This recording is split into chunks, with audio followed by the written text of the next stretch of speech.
US and Arab leaders are locked in tense ceasefire negotiations as the fighting between Israelis and Palestinians threatens to spread across the Middle East.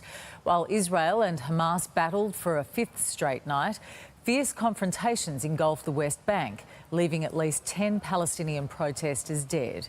It also triggered clashes on Israel's border with Lebanon. And 3 rockets were fired towards Israel from Syria, an ally of the Jewish state's arch-rival Iran.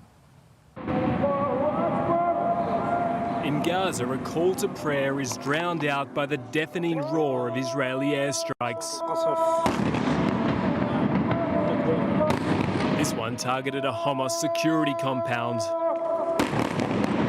Another pummeled a bank affiliated with the Islamic militant group.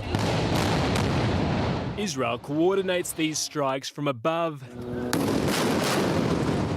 and on the ground where troops have amassed along the border. It says it only targets members of Hamas. But today, more civilians became victims. 32 children are among more than 130 people killed in Gaza since Monday. Another 10,000 have been displaced. Their reality gives new meaning to misery. Hamas must understand that shooting rockets into Israel is unacceptable, and ultimately it hurts them more than it hurts us. But it hasn't stopped. Wow!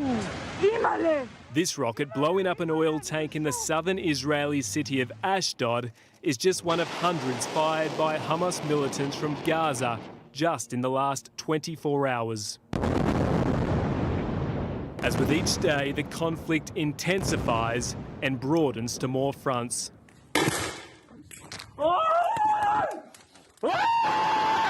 Across Israel, Arab and Jewish neighbours are turning on each other. A mob firebombed this 12-year-old Arab boy's family home in the town of Jaffa. Jewish schools and religious sites have been desecrated, while long-held tensions have erupted into deadly confrontations right across the Israeli-occupied West Bank.